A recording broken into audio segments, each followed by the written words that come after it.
충격적인 일이 일어났습니다. 국가 전체가 한국에 푹 빠져 동서남북 어디를 찾아봐도 한국이 없는 곳을 찾는 곳이 더 어렵다는 그 전설적인 나라가 있다고 하는데요. 과연 어느 정도로 한국이 이 나라를 잠식하고 있는지 오늘의 사연 시작합니다. 안녕하세요. 저는 몽골 울란바토르 국립대학교에서 언어학을 가르치는 루카스 체랭도르지입니다. 한국에 대한 이야기를 시작하기 전에 제 고향 몽골의 풍경을 잠시 떠올려 봅니다. 끝없이 펼쳐진 초원과 푸른 하늘, 그리고 그 아래 유목민의 삶이 이어지던 곳. 하지만 지금 울란바토르의 모습은 많이 달라졌습니다. 거리 곳곳에 한글 간판이 늘어나고 몽골 젊은이들의 입에서는 한국어 단어가 자연스럽게 섞여 나오고 있거든요. 처음 한국과 관계가 깊어지기 시작한 것은 20년 전쯤이었습니다. 그때만 해도 몽골에서 한국은 그저 먼 나라 중 하나였어요. 제가 30살이 되던 해 잠시 서울대학교에서 교환교수로 일할 기회가 있었습니다. 그때는 한국이 이렇게까지 몽골의 일상에 깊숙이 들어올 거라고는 상상도 못했지요. 서울에서의 1년은 신선한 경험이었습니다. 빠르게 발전하는 도시의 모습, 효율적인 대중교통, 그리고 무엇보다 언어에 대한 자부심이 인상적이었어요. 한글날 행사에 참석했을 때 한국인들이 자국어에 대해 느끼는 자부심을 보며 몽골어의 미래에 대해 생각해보게 되었습니다. 귀국 후 저는 몽골 전통 언어 보존 프로젝트를 시작했어요. 현대화의 물결 속에서 사라져가는 몽골의 고유 표현과 단어들을 기록하고 교육하는 일이었죠. 처음에는 많은 관심을 받았습니다. 대학생들이 수업에 열심히 참여했고 정부에서도 지원을 약속했어요. 몽골의 정체성을 지키는 중요한 일이라고 모두가 말했지요. 하지만 시간이 흐르면서 변화가 찾아왔습니다. 도시의 모습이 조금씩 달라지기 시작했어요. 처음에는 하나둘 생겨난 한국 음식점들, 그 다음은 한국 상품을 파는 작은 가게들이 늘어났습니다. 텔레비전에서는 한국 드라마가 인기를 끌기 시작했고 젊은이들 사이에서는 K-팝이 유행했어요. 그 자체로는 문제가 없었습니다. 문화교류는 자연스러운 것이니까요. 하지만 문제는 그 속도였어요. 너무 빠르게, 너무 강하게 한국 문화가 몽골 사회에 스며들었습니다. 대학교 수업에서 학생들과 대화할 때면 그들의 말 속에 한국어 단어가 자연스럽게 섞여 있는 것을 발견하곤 했지요. 교수님, 오늘 과제 다 했는데 진짜 대박이에요. 한 학생이 제출한 과제에 이런 코멘트를 달았을 때 저는 처음으로 불안감을 느꼈습니다. 우리말로도 충분히 표현할 수 있는데 왜 굳이 한국어를 섞어 쓰는 걸까? 처음에는 그저 젊은 세대의 일시적인 유행이라 생각했습니다. 모든 세대는 나름의 언어 습관이 있으니까요. 하지만 이 현상은 일시적인 것이 아니었어요. 점점 더 많은 곳에서 한글을 볼 수 있게 되었습니다. 학교 근처 상점들은 한글로 간판을 만들기 시작했고 메뉴판도 한글과 몽골어가 병기되어 있었지요. 처음에는 관광객을 위한 배려라고 생각했습니다. 하지만 곧 몽골인들도 그 간판을 자연스럽게 읽기 시작했어요. 대학에서는 한국어과가 가장 인기 있는 학과가 되었습니다. 언어학과 학생들조차 몽골어보다 한국어를 배우는데 더 열심이었지요. 제 연구실에 찾아온 학생이 이런 말을 했을 때는 마음이 무거웠습니다. 교수님, 졸업하면 한국 회사에 취직하고 싶어요. 그쪽이 월급도 더 많고 전망도 좋잖아요. 어느새 몽골의 젊은이들에게 성공의 기준은 한국어를 얼마나 잘하느냐가 되어버렸습니다. 몽골어로 자신의 생각을 얼마나 잘 표현하느냐가 아니라요. 이건 단순한 문화 교류의 차원을 넘어서는 일이었어요. 그래도 저는 제 일에 집중했습니다. 전통 몽골어 보존 프로젝트는 꾸준히 진행했고 대학에서의 수업도 열정적으로 이어갔어요. 하지만 점점 교실에는 빈자리가 늘어갔습니다. 학생들은 한국어 수업으로 옮겨갔지요. 집에서도 상황은 다르지 않았습니다. 16살 된 제 딸 사랑채책은 한국 드라마와 K-팝에 푹 빠져 있었어요. 저녁 식사 시간에도 한국 아이돌 이야기로 가득했고 방에서는 한국어 공부를 하고 있었지요. 처음에는 그저 취미라고 생각했습니다. 모든 청소년들이 그렇듯 유행을 따라가는 것뿐이라고요. 어느 날 아침 집 근처에 새로운 편의점이 문을 열었습니다.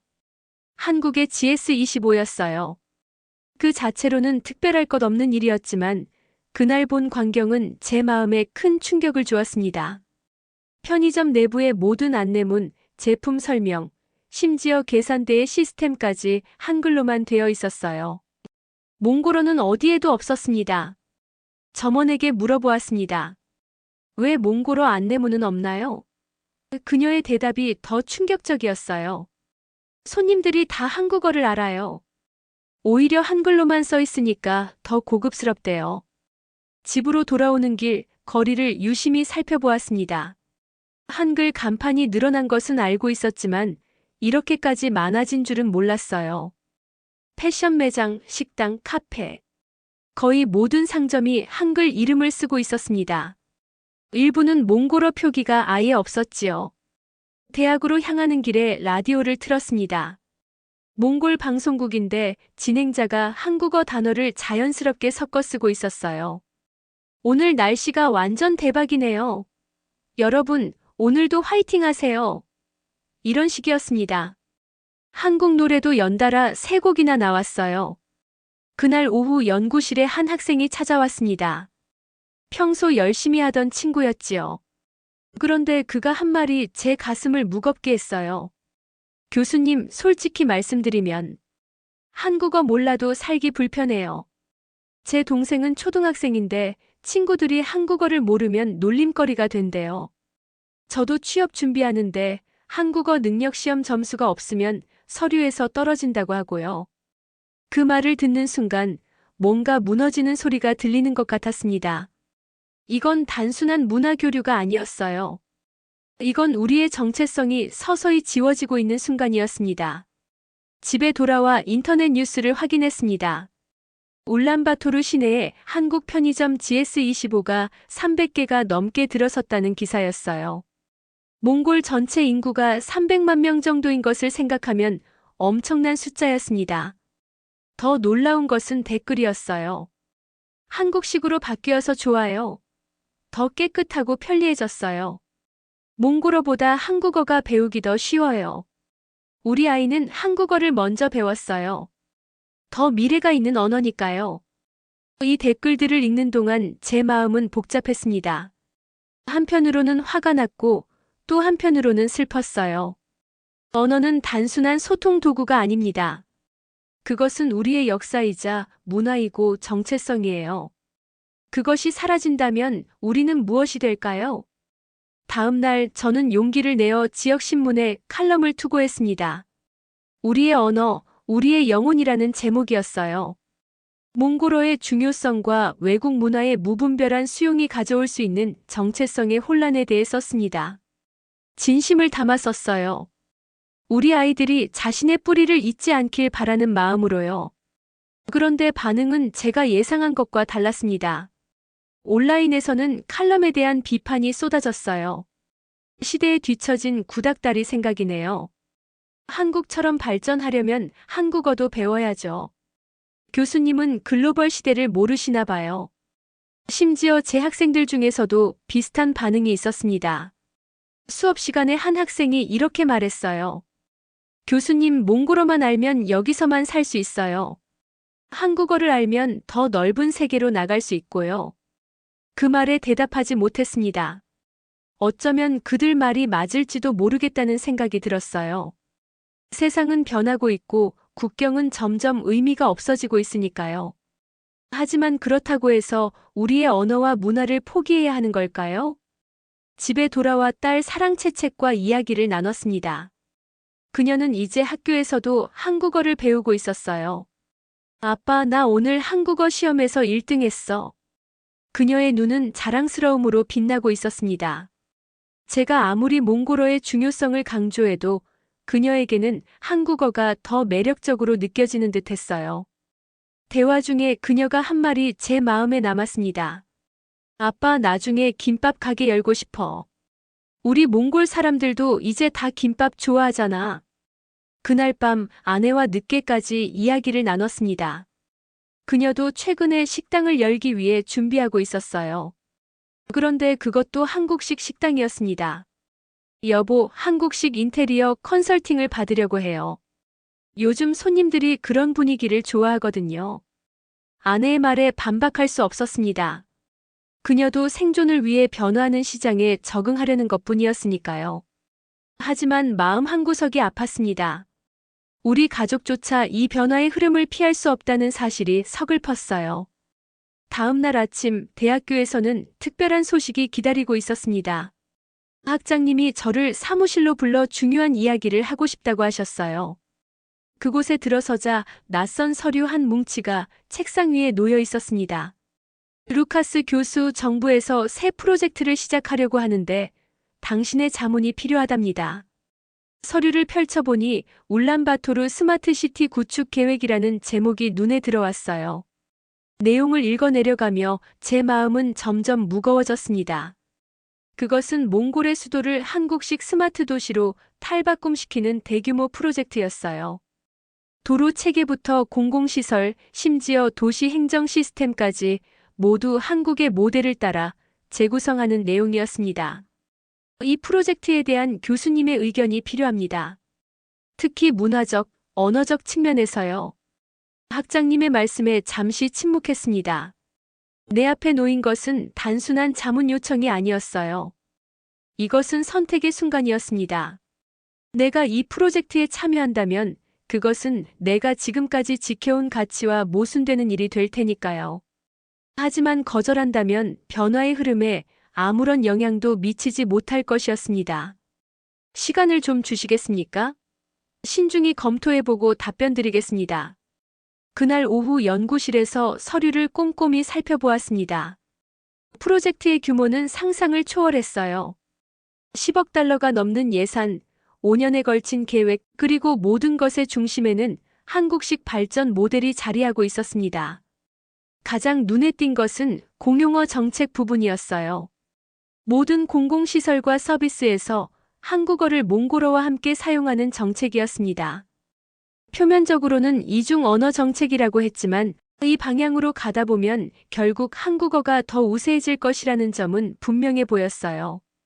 창밖을 바라보았습니다. 대학 캠퍼스 너머로 울란바토르의 풍경이 펼쳐져 있었어요. 옛 소련식 건물과 전통 게르, 그리고 최근에 지어진 현대식 빌딩들이 뒤섞여 있었습니다.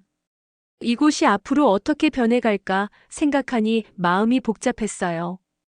전화벨이 울렸습니다. 아내였어요. 여보, 우리 집 근처에 또 한국 식당이 문을 열었대요. 경쟁이 심해지니 우리도 서둘러야 할 것 같아요. 통화를 마치고 창밖을 다시 바라보았습니다. 변화는 이미 너무 깊숙이 들어와 있었어요. 이것을 거부한다고 해서 멈출 수 있는 것일까? 아니면 이 흐름 속에서 우리의 정체성을 지킬 수 있는 방법을 찾아야 할까? 다음 날 제가 가르치는 몽골 언어의 역사 강의에 평소보다 적은 수의 학생들이 참석했습니다. 강의를 시작하려는데 한 학생이 손을 들었어요. 교수님, 오늘 한국어 특강이 있어서 많은 학생들이 그쪽으로 갔어요. 한국에서 온 유명한 강사님이 오셨대요. 강의를 진행하는 내내 반쯤 빈 강의실을 바라보며 묘한 감정이 들었습니다. 내가 평생을 바쳐 연구하고 가르쳐온 것이 이렇게 쉽게 밀려나는구나 싶었어요. 강의가 끝난 후 복도를 지나가다 옆 강의실을 보았습니다. 한국어 특강은 사람들로 가득 차 있었어요. 학생들뿐만 아니라 교직원들까지 참석해 있었습니다. 그날 저녁 집에 돌아와 보니 딸 사랑채책이 친구들과 함께 거실에서 한국 드라마를 보고 있었어요. 그들은 한국어 대사를 따라하며 웃고 있었습니다. 제가 들어오자 잠시 인사를 하고는 다시 드라마에 집중했어요. 아내는 부엌에서 저녁을 준비하고 있었는데 메뉴는 김치찌개였습니다. 요즘 날씨가 쌀쌀해서 매운 것이 생각나더라고요. 식탁에 앉아 가족과 함께 식사를 하며 문득 이 모든 것이 얼마나 빠르게 변했는지 실감했습니다. 2년 전만 해도 우리 집에서는 전통 몽골 음식이 주로 오르던 식탁이었는데 이제는 한국 음식이 절반 이상을 차지하고 있었어요. 딸아이는 젓가락질이 능숙했고 아내는 한국 요리책을 참고해 새로운 요리를 시도하고 있었습니다. 식사 후 서재에 들어가 학장님이 주신 프로젝트 서류를 다시 펼쳤습니다. 이 변화의 물결 속에서 내가 할 수 있는 일은 무엇일까? 완전히 거부하는 것도 완전히 수용하는 것도 답이 아닌 것 같았어요.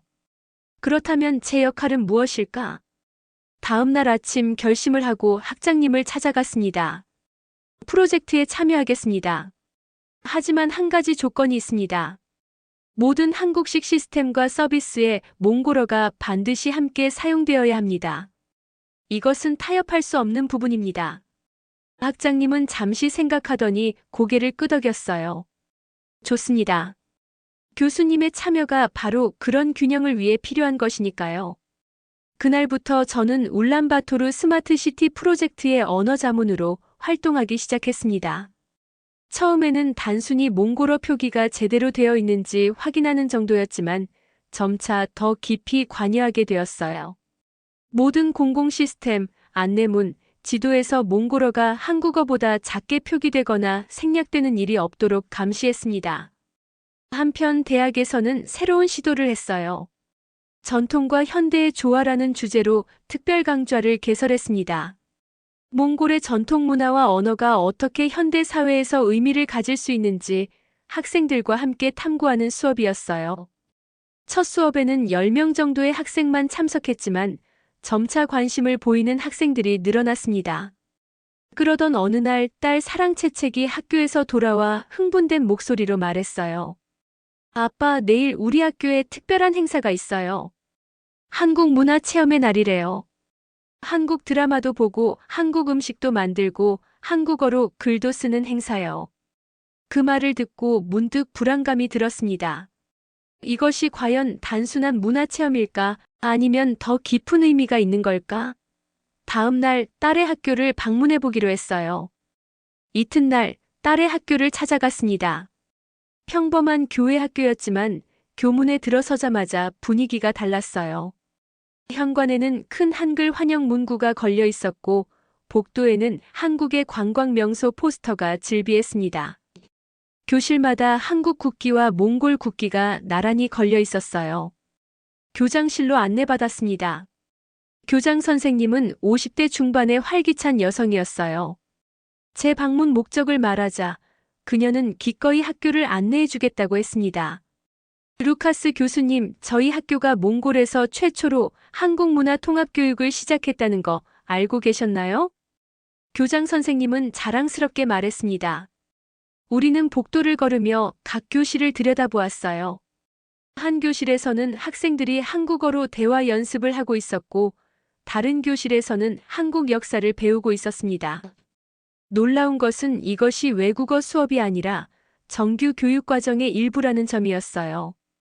마지막으로 도서관에 들어갔을 때 제 눈을 의심할 수밖에 없었습니다. 책장 절반 이상이 한국어 도서로 채워져 있었어요.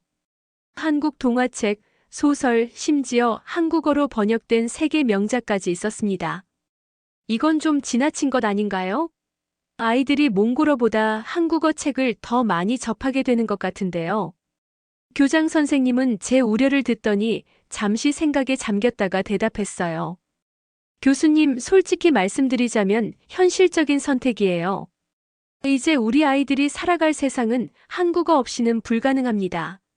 매일 아침 우리는 전교생이 함께 한국 드라마를 한 편씩 봅니다. 그리고 각자 리뷰를 작성하지요. 이 방식으로 자연스럽게 언어와 문화를 흡수하고 있어요. 그 말에 저는 충격을 받았습니다. 학교에서 매일 한국 드라마를 본다니요? 그것도 정규 수업 시간에? 우리는 몽골입니다. 정체성이 있어야 합니다. 아이들에게 우리의 역사와 문화를 가르쳐야 하지 않을까요? 제 목소리가 높아진 것을 느꼈습니다. 평소라면 이렇게 감정을 드러내지 않았을 텐데요. 교장 선생님은 차분히 대답했어요. 교수님, 저도 당신의 마음을 이해합니다. 하지만 아이들이 더 나은 미래를 보려면 한국을 통해 봐야 합니다. 현실을 직시해야 해요. 이제 몽골에서 성공하려면 한국어는 필수입니다. 우리가 받아들이든 않든 이것이 현실이에요. 그 말에 반박할 수 없었습니다. 이것이 바로 현실이었으니까요. 학교를 나오면서 마음이 무거웠습니다. 건물 밖에서 아이들이 쉬는 시간에 놀고 있었어요. 그들 중 일부는 한국 아이돌 노래에 맞춰 춤을 추고 있었고, 다른 아이들은 한국어로 대화하며 웃고 있었습니다. 집으로 돌아가는 길에 도시의 풍경을 새롭게 보게 되었어요. 이제 보니 거리 곳곳이 한국 문화로 물들어 있었습니다. 식당, 카페, 상점, 광고판. 어디를 봐도 한글이 눈에 들어왔어요. 사람들은 그것을 자연스럽게 받아들이고 있었습니다. 몽골인들이 한글 메뉴를 읽고 한국어로 주문하고 한국식 인사를 나누는 모습이 더 이상 낯설지 않았어요. 그날 밤 서재에 앉아 생각에 잠겼습니다. 내가 지금까지 해온 일은 무의미했던 걸까? 몽골어 보존이라는 가치는 이미 시대에 뒤처진 것일까? 창밖을 바라보니 밤하늘에 별들이 빛나고 있었어요. 옛날 몽골의 유목민들은 이 별들을 보며 길을 찾았다고 합니다.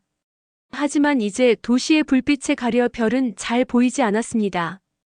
다음 날 대학에서 제 강의를 듣는 학생 수는 더 줄어들었어요. 강의 중에 학생들의 눈빛에서 무관심을 느꼈습니다.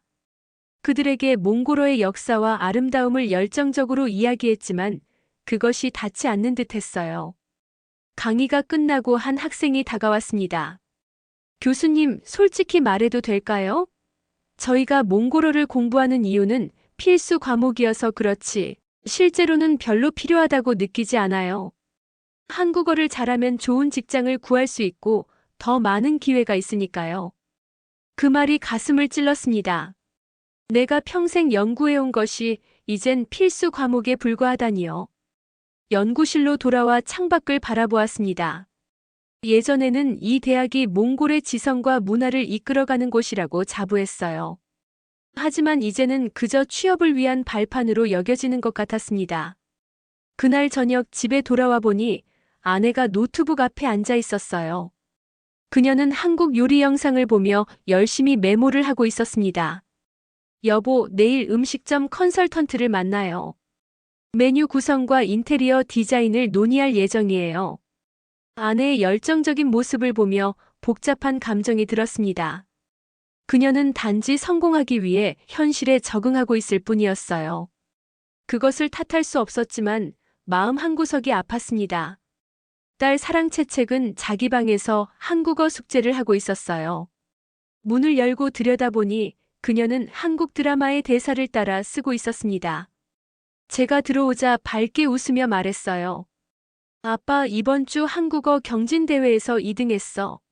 1등은 아니지만 그래도 좋지. 그녀의 기쁨을 함께 나누고 싶었지만 동시에 내 딸이 몽골어보다 한국어에 더 자부심을 느낀다는 사실이 마음 아팠습니다. 잘했구나. 정말 자랑스럽다. 겨우 그 말을 건넬 수 있었어요.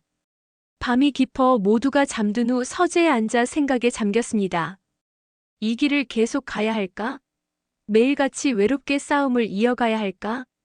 아니면 변화를 받아들이고 그 안에서 균형을 찾는 방법을 모색해야 할까? 문득 책장에서 오래된 책 한 권을 꺼내 들었습니다. 칭기즈칸의 이야기를 담은 고서였어요.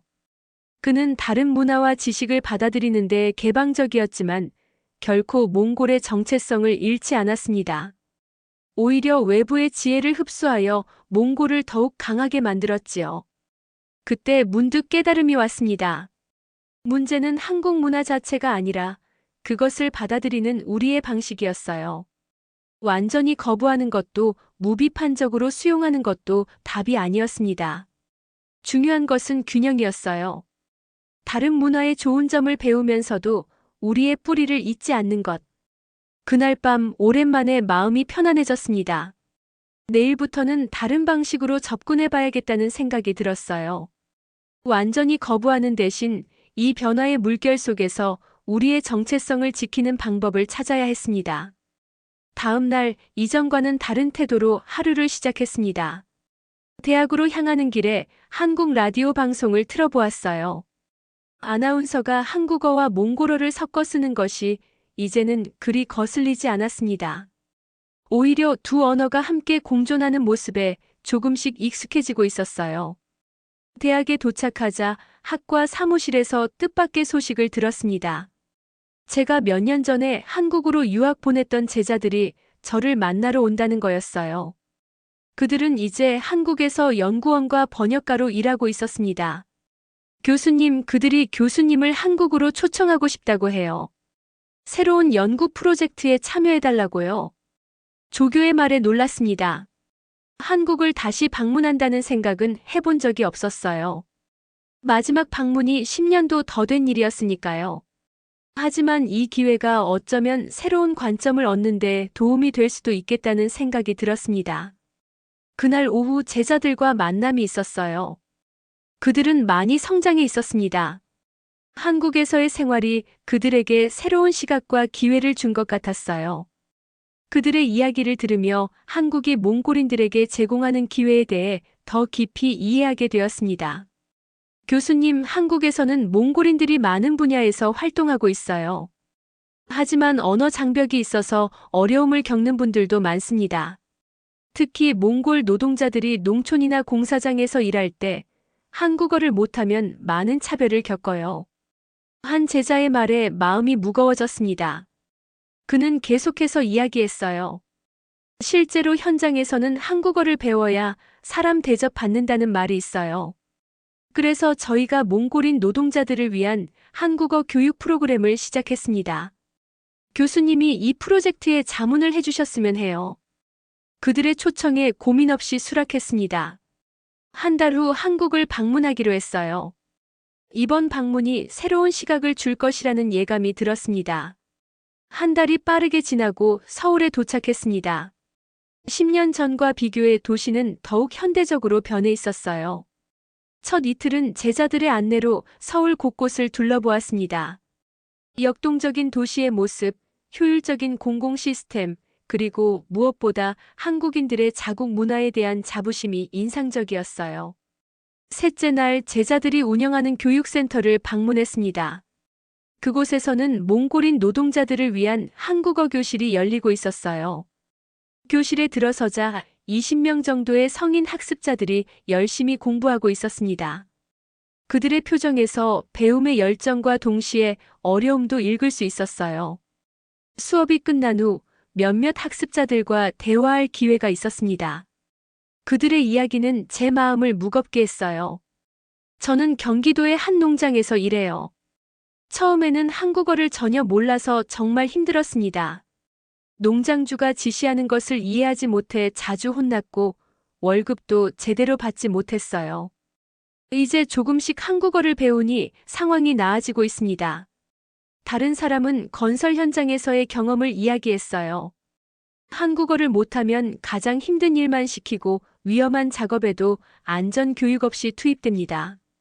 하지만 한국어를 조금이라도 할 줄 알면 대우가 달라져요. 그래서 모두가 한국어를 배우려고 애쓰는 겁니다.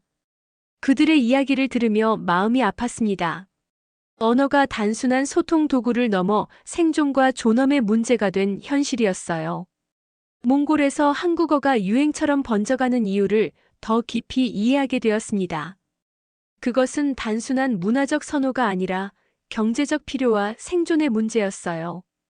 다음 날 서울 외곽의 한 공단을 방문했습니다. 그곳에는 많은 몽골 노동자들이 일하고 있었어요.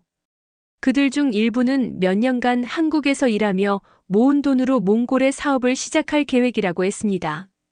그리고 그 사업 아이템 중 많은 것이 한국식 비즈니스였어요. 한국 음식점, 한국 화장품 가게, 한국어 학원 등이었습니다. 몽골에 돌아가면 한국식 카페를 열 거예요. 지금 몽골에서는 한국 스타일이 정말 인기 있거든요. 한 노동자의 말에 씁쓸한 웃음이 나왔습니다. 이것이 바로 현실이었어요. 몽골인들이 한국에서 힘든 노동을 하면서도 한국 문화를 배우고 그것을 다시 몽골로 가져가는 순환 구조가 형성되어 있었습니다. 일주일간의 한국 방문을 마치고 몽골로 돌아오는 비행기 안에서 깊은 생각에 잠겼습니다. 이번 여행은 제 관점을 완전히 바꿔놓았어요.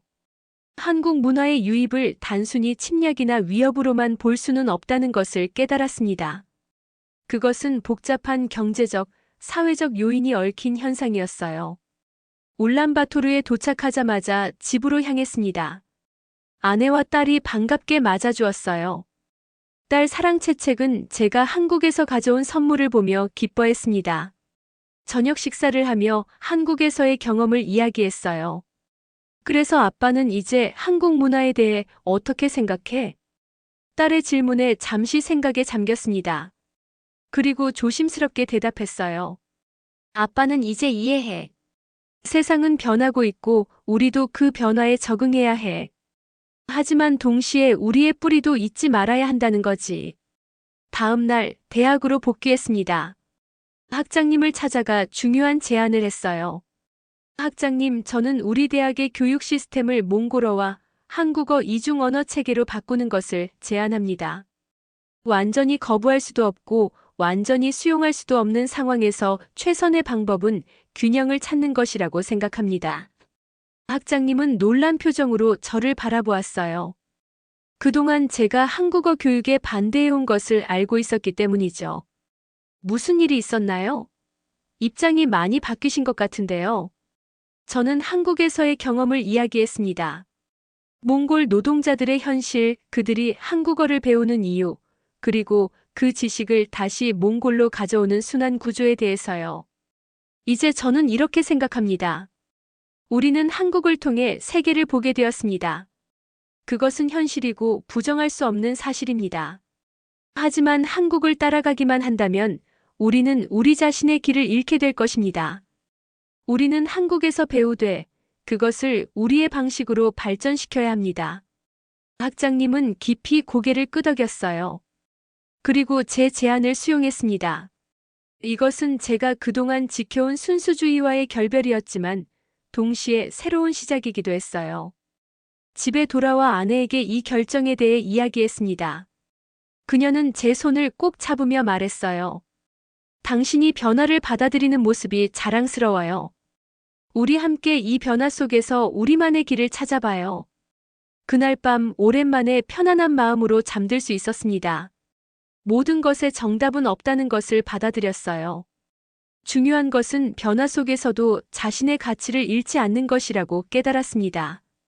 새로운 마음가짐으로 몇 주가 지났습니다.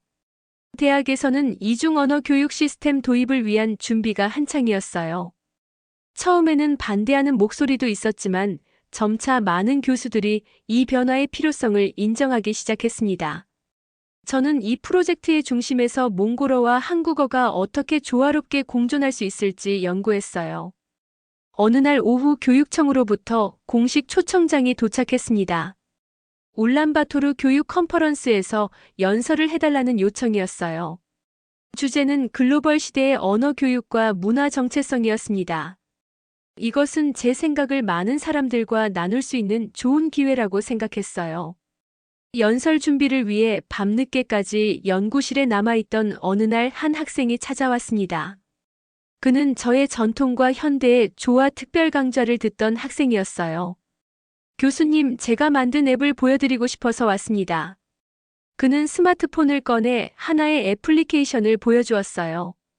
그것은 몽골어와 한국어를 동시에 배울 수 있는 학습 앱이었습니다. 모든 단어와 문장이 두 언어로 병기되어 있었고 발음과 문화적 배경까지 설명되어 있었어요.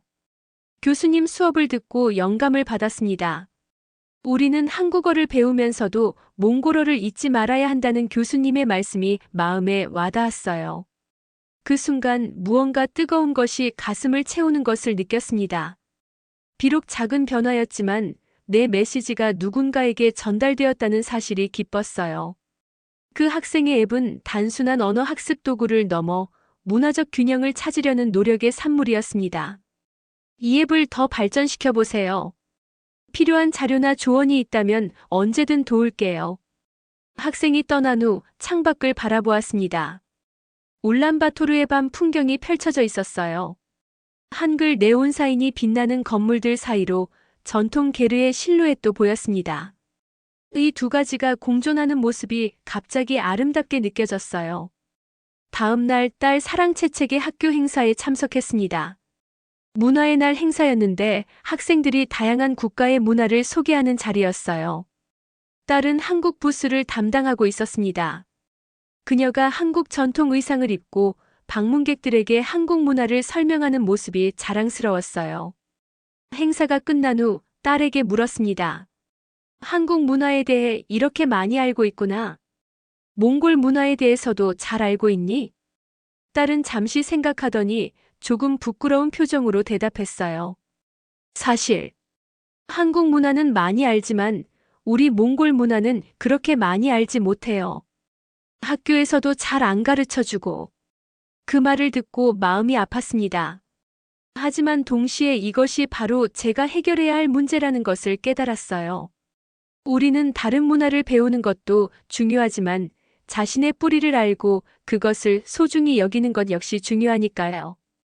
이번 주말에 함께 국립역사박물관에 가보자. 우리 몽골의 역사와 문화에 대해 알아보는 시간을 가지면 어떨까? 딸은 밝게 웃으며 고개를 끄덕였어요. 그날 이후로 매주 주말마다 딸과 함께 몽골의 역사적 장소들을 방문하기 시작했습니다.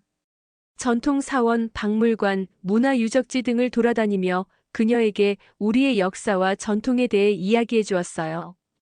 처음에는 그저 의무감에서 따라왔던 딸이 점차 몽골 문화에 대한 흥미를 보이기 시작했습니다. 아빠, 오늘 친구들에게 몽골 전통 모자인 멜레쿠다르에 대해 설명해 줬어요. 다들 너무 멋있다고 했어. 딸의 말에 미소 지었습니다. 작은 변화였지만 의미 있는 시작이었어요. 드디어 교육 컨퍼런스 날이 왔습니다. 울란바토르 중앙회의장은 교육자, 정부 관계자, 학부모 등 다양한 사람들로 가득 찼어요. 제가 연단에 오르자 긴장감이 몰려왔습니다. 이것은 단순한 연설이 아니라 몽골의 미래에 대한 제 비전을 나누는 자리였으니까요. 심호흡을 하고 이야기를 시작했습니다. 오늘 저는 문화적 균형에 대해 이야기하고 싶습니다. 우리 몽골은 지금 큰 변화의 시기를 겪고 있습니다. 한국 문화와 언어가 우리 사회 깊숙이 들어와 있습니다. 이것을 부정할 수 없는 현실입니다. 청중들이 집중해서 듣고 있는 것을 느꼈어요. 계속해서 말을 이었습니다. 많은 분들이 이 변화를 우려하고 계십니다. 우리의 정체성이 사라지는 것은 아닌지, 우리 아이들이 자신의 뿌리를 잊게 되는 것은 아닌지 걱정하고 계시지요. 저도 처음에는 그런 두려움을 가지고 있었습니다. 잠시 멈추고 청중의 반응을 살폈습니다. 많은 사람들이 고개를 끄덕이는 것이 보였어요. 하지만 이제 저는 다르게 생각합니다. 우리는 한국을 통해 세계를 본다. 그것은 사실입니다. 하지만 한국을 따라가기만 해선 우리의 길을 잃습니다. 한국은 우리에게 길을 보여줬지만 그 길은 우리의 언어로 걸어야 합니다. 이 말에 청중 중 일부가 박수를 치기 시작했어요. 저는 더욱 확신을 가지고 말을 이어갔습니다. 문화적 교류는 일방통행이 아닙니다. 우리는 한국어와 한국 문화를 배우면서도 동시에 우리의 몽골어와 몽골 문화를 더욱 소중히 여겨야 합니다. 두 문화가 조화롭게 공존할 때 우리는 진정한 글로벌 시민으로 성장할 수 있습니다. 연설을 마치자 큰 박수가 터져 나왔습니다. 많은 사람들이 눈시울을 붉히고 있었어요. 제 말이 그들의 마음에 와닿았다는 것을 느낄 수 있었습니다. 연설이 끝난 후 많은 사람들이 다가와 감사의 인사를 전했어요. 그 중에는 교육부 장관도 있었습니다. 루카스 교수님, 오늘 연설은 우리 교육 정책의 새로운 방향을 제시해 주었습니다. 이중 언어 교육 시스템 구축에 교수님의 도움이 필요합니다. 그날 연설은 예상보다 큰 반향을 일으켰습니다. 소셜미디어에서 제 연설 영상이 빠르게 퍼져나갔고 많은 사람들이 지지와 공감의 메시지를 보내왔어요. 몽골 국영방송에서도 제 연설 일부를 소개하며 문화적 균형의 중요성에 대해 논의하기 시작했습니다. 집에 돌아와 소파에 앉아 그날의 일을 되새겨 보았습니다. 불과 몇 개월 전만 해도 저는 한국 문화의 유입에 완전히 반대하는 입장이었어요. 하지만 이제는 그것을 현실로 받아들이고 그 안에서 균형을 찾으려고 노력하고 있었습니다. 이 변화가 때로는 불안하게 느껴졌지만 동시에 새로운 가능성도 보았어요. 그날 밤 오랜만에 일기를 썼습니다. 오늘 나는 많은 사람들 앞에서 내 생각을 나누었다. 변화는 두려움의 대상이 아니라 기회가 될 수 있다는 것을. 우리가 정체성을 잃지 않는 한 새로운 문화와의 만남은 우리를 더 풍요롭게 할 수 있다는 것을. 이제 나는 이 변화의 물결 속에서 우리의 길을 찾아가고 싶다. 연설 이후 몇 주간 제 일상은 완전히 달라졌습니다. 교육부에서 이중언어 교육체계 구축을 위한 특별위원회 의장으로 임명되었어요. 이제 주 업무는 어떻게 하면 몽골어와 한국어를 균형 있게 가르칠 수 있을지 연구하는 것이었습니다. 첫 위원회 회의에서 많은 논의가 오갔어요. 일부 사람들은 여전히 한국어 교육 확대에 반대했고 또 다른 이들은 한국어만으로 모든 교육을 진행하자고 주장했습니다. 두 극단 사이에서 균형을 찾는 일이 쉽지 않았어요. 우리의 목표는 경쟁이 아닌 공존입니다. 두 언어와 문화 모두에서 장점을 취해 우리만의 교육 체계를 만들어야 합니다. 제 말에 위원회 구성원들이 천천히 고개를 끄덕이기 시작했습니다. 우리는 세 가지 원칙에 합의했어요.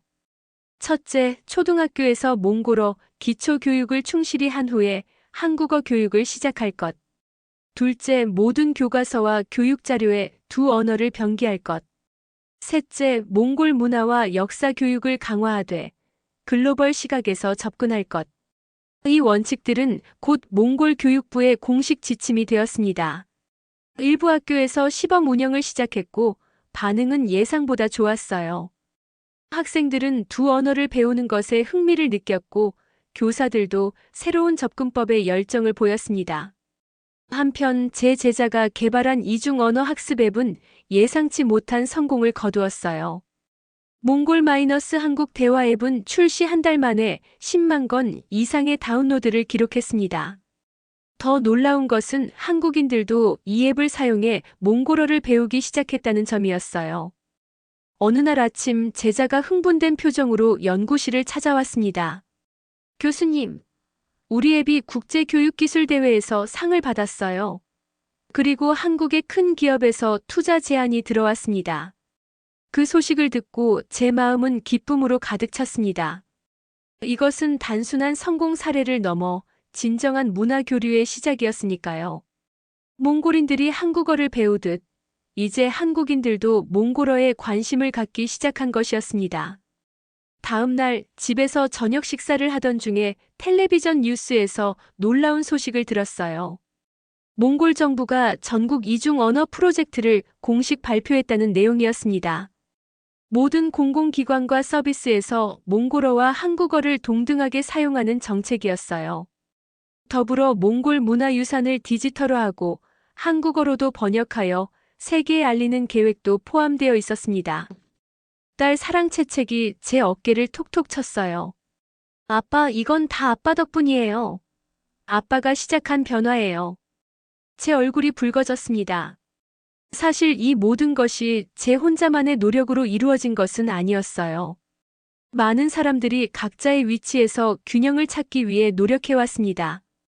저는 그저 그 목소리를 모으고 방향을 제시했을 뿐이었지요. 다음 주 대학에서 특별한 이벤트가 열렸습니다. 몽골 마이너스 한국 문화 교류의 날이라는 행사였어요. 캠퍼스 곳곳에서 두 나라의 문화를 소개하는 부스가 설치되었고 학생들은 전통 의상을 입고 다양한 공연을 선보였습니다. 이 행사를 위해 한국에서 교수와 학생들도 방문했어요. 행사장을 걸으며 다양한 부스를 둘러보았습니다. 한국 전통 음식과 몽골 전통 음식이 나란히 전시되어 있었고 두 나라의 전통 게임을 함께 즐기는 모습도 볼 수 있었어요. 가장 인상적인 것은 이중 언어시 낭송회였습니다.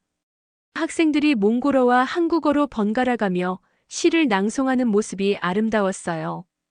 행사가 끝나갈 무렵 한국에서 온 교수가 제게 다가왔습니다. 루카스 교수님, 몽골에서 이런 변화가 일어나고 있다는 것이 놀랍습니다. 한국에서도 몽골어와 몽골 문화에 대한 관심이 높아지고 있어요. 우리도 이중 언어 교육 프로그램을 시작하려고 합니다. 그 말을 듣고 가슴이 뭉클해졌습니다. 문화 교류는 일방적인 것이 아니라 쌍방향으로 이루어질 때 가장 아름답다는 것을 다시 한번 느꼈어요. 그날 저녁 연구실에서 늦게까지 남아 새로운 교육 커리큘럼을 검토하고 있었습니다. 문득 창밖을 바라보니 캠퍼스 광장에서 학생들이 모여 있었어요. 자세히 보니 그들은 한국 노래와 몽골 노래를 번갈아 가며 부르고 있었습니다. 두 문화가 조화롭게 어우러지는 모습이었어요. 집으로 돌아가는 길에 울란바토르의 밤 풍경을 유심히 살펴보았습니다.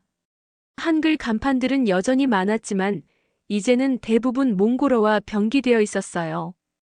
사람들은 두 언어를 자연스럽게 오가며 대화했고 거리 공연에서는 두 나라의 음악이 함께 연주되었습니다. 집에 도착하자 아내가 반겨주었어요. 그녀는 이제 한국식 레스토랑을 성공적으로 운영하고 있었습니다. 하지만 그녀만의 특별함은 몽골 전통 요리와 한국 요리를 독창적으로 융합한 메뉴를 개발한 것이었어요. 여보, 오늘 새로운 메뉴를 개발했어요. 몽골 마이너스 한국 퓨전 만두예요. 맛을 봐줄래요? 아내가 내민 만두를 맛보니 몽골 전통 양고기 맛과 한국식 김치 맛이 절묘하게 어우러져 있었습니다. 이것이야말로 진정한 문화적 융합의 모습이 아닐까 생각했어요. 그날 밤 딸 사랑채책이 제 서재로 찾아왔습니다. 그녀의 손에는 노트북이 들려 있었어요. 아빠, 제가 만든 영상을 보여드리고 싶어요. 그녀가 보여준 영상은 몽골의 아름다운 풍경과 문화유산을 소개하는 내용이었습니다. 놀라운 것은 그녀가 몽골어와 한국어 두 언어로 내레이션을 했다는 점이었어요. 그녀의 목소리에는 자신의 뿌리에 대한 자부심이 묻어났습니다. 아빠, 이 영상을 학교 친구들에게 보여줬더니 다들 몽골이 정말 아름다운 나라라고 했어요. 그리고 많은 친구들이 몽골어도 배우고 싶다고 했어요. 딸의 말을 들으며 눈시울이 뜨거워졌습니다. 그녀는 이제 두 문화 사이에서 정체성을 잃는 것이 아니라 두 문화의 가치를 모두 인정하고 존중하는 법을 배우고 있었어요. 사랑채책, 아빠는 내가 정말 자랑스럽구나. 우리의 뿌리를 잊지 않으면서도 새로운 것을 배우는 모습이 아름답단다. 그날 밤 저는 창가에 서서 별이 빛나는 하늘을 바라보았습니다. 불과 몇 개월 전만 해도 저는 변화를 두려워하고 거부했어요. 하지만 이제는 그 변화를 받아들이고 그 안에서 새로운 가능성을 발견했습니다. 진정한 문화적 정체성은 고립되어 있을 때가 아니라 다른 문화와 만나 서로 배우고 성장할 때 더욱 강해진다는 것을 깨달았어요. 이제야 내 딸이 자랑스러워할 몽골어가 만들어졌군. 별을 바라보며 미소 지었습니다. 오늘날의 변화가 미래에는 어떤 결실을 맺을지 기대가 되었어요. 1년이 지났습니다. 울란바토르의 모습은 여전히 변화하고 있었지만 이제 그 변화의 방향이 달라졌어요. 한국 문화는 여전히 큰 영향력을 가지고 있었지만 몽골의 정체성도 함께 성장하고 있었습니다. 거리에는 한글과 몽골어가 나란히 병기된 간판들이 늘어났고 사람들은 두 언어를 자연스럽게 섞어 쓰면서도 각 언어의 아름다움을 존중했어요. 이날은 특별한 날이었습니다. 몽골 최초의 이중언어 문화연구소 개소식이 열리는 날이었어요. 제가 원장으로 임명되었고 몽골과 한국의 많은 학자들이 함께 일하게 되었습니다. 연구소의 목표는 두 문화 간의 건강한 교류를 촉진하고 미래 세대가 글로벌 시대에 적응하면서도 자신의 뿌리를 잊지 않도록 돕는 것이었어요. 개소식장에는 몽골과 한국의 주요 인사들이 모였습니다. 몽골 대통령도 축사를 위해 참석했고 한국 대사관 관계자들도 자리를 빛내주었어요. 무대 위에 서서 연설을 시작하기 전 객석을 둘러보았습니다. 그곳에는 제가 사랑하는 사람들도 있었어요. 아내와 딸 사랑채책 그리고 제 학생들이 앞줄에 앉아 응원하고 있었습니다. 오늘 우리는 새로운 시작을 축하하기 위해 모였습니다. 이 연구소는 단순한 건물이 아닙니다. 이곳은 문화와 언어 그리고 정체성이 만나는 공간입니다. 청중들이 집중해서 듣고 있었어요. 계속해서 말을 이어갔습니다. 1년 전 우리는 선택의 기로에 서 있었습니다. 변화를 완전히 거부하거나 무비판적으로 수용하거나. 하지만 우리는 제3의 길을 선택했습니다. 바로 균형의 길이지요. 우리는 한국 문화와 언어에서 배우면서도 동시에 우리의 정체성을 지키고 발전시키는 방법을 찾았습니다. 청중 중에는 처음에 제 생각에 반대했던 사람들도 있었어요. 하지만 그들도 이제는 변화의 긍정적인 측면을 보기 시작했습니다. 미래의 정체성은 고립에서 나오는 것이 아니라 융합에서 탄생합니다. 우리 몽골인들은 역사적으로 언제나 다양한 문화를 받아들이고 그것을 우리의 방식으로 재해석해 왔습니다. 오늘날도 마찬가지입니다. 우리는 한국과의 만남을 통해 더 넓은 세계로 나아가고 있습니다.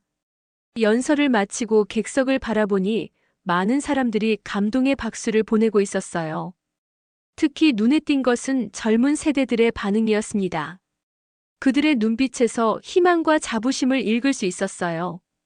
개소식이 끝난 후 연구소 앞마당에서 축하 행사가 이어졌습니다. 몽골 전통 음악과 한국 대중음악이 번갈아 연주되었고 두 나라의 전통 음식이 함께 제공되었어요. 사람들은 음식과 음악을 즐기며 서로의 문화에 대해 이야기했습니다. 이 모습이 바로 제가 꿈꾸던 조화의 모습이었어요. 행사 중에 한 노인이 제게 다가왔습니다. 그는 저의 첫 번째 칼럼에 비판적인 댓글을 남겼던 분이었어요. 교수님, 솔직히 처음에는 당신의 생각에 반대했습니다. 하지만 이제 보니 당신이 옳았어요. 우리는 변화를 막을 수 없지만 그 안에서 우리의 가치를 지킬 수는 있군요. 그분의 말씀에 감사 인사를 전했습니다. 변화는 시간이 걸리는 것이니까요. 사람들의 생각과 태도가 하루아침에 바뀌지는 않아요. 하지만 천천히, 조금씩 사람들은 균형의 중요성을 이해하기 시작했습니다. 저녁이 되자 행사는 더욱 활기를 띠었어요. 젊은이들이 중앙 무대에서 몽골 전통 춤과 케이팝 댄스를 번갈아가며 선보였습니다. 그 모습이 너무나 자연스러워 보였어요. 그들에게 두 문화는 대립하는 것이 아니라 서로를 보완하는 것이었습니다.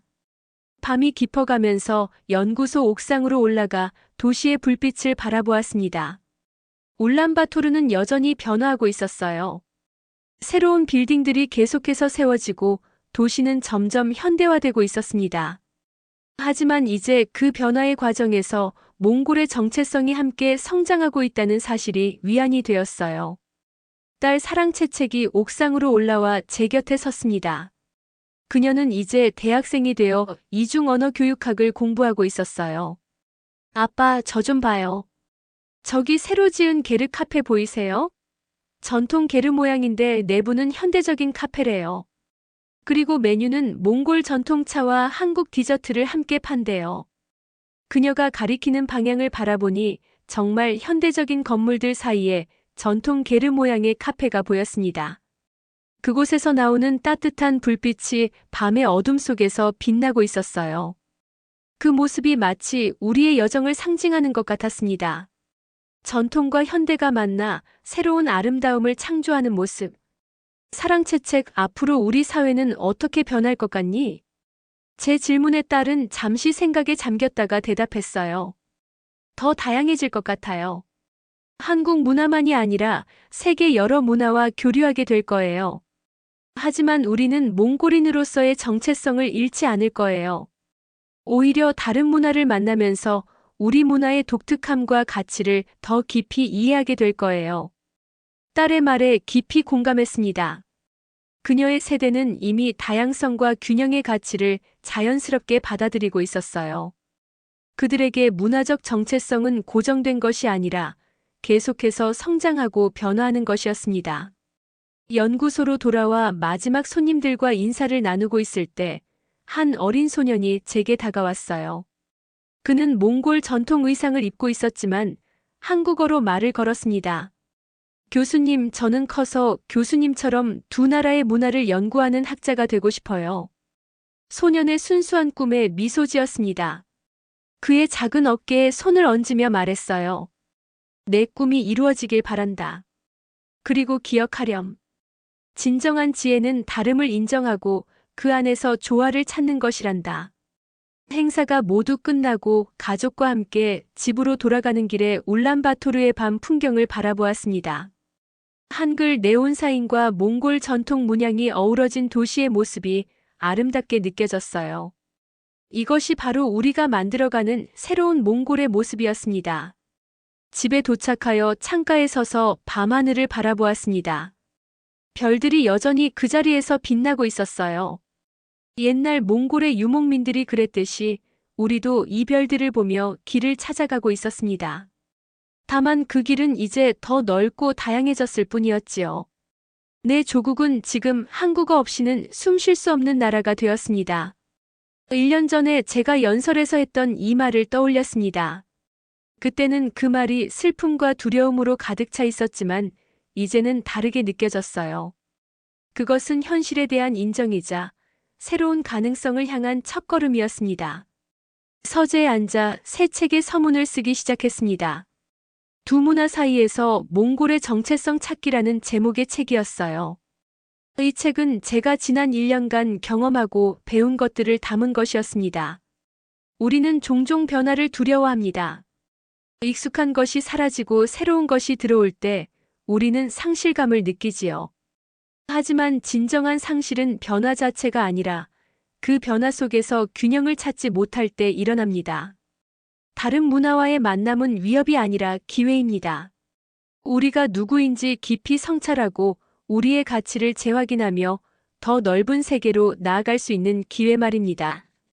창밖으로 새벽이 밝아오고 있었습니다. 새로운 하루의 시작이었어요.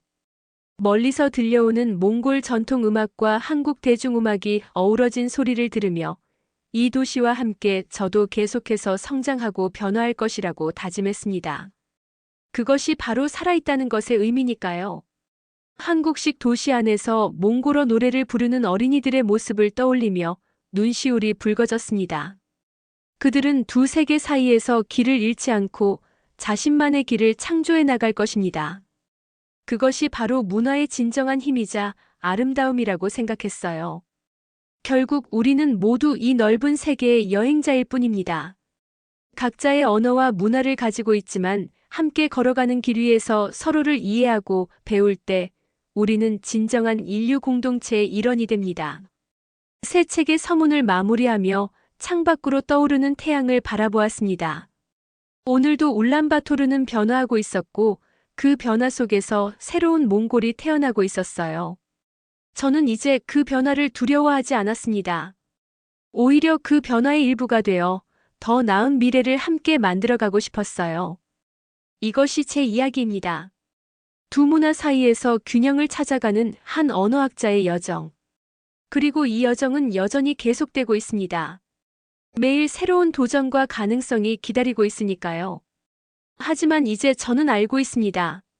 진정한 정체성은 변화를 두려워하는 것이 아니라 그 변화 속에서도 자신의 가치를 잊지 않는 것이라는 사실을요.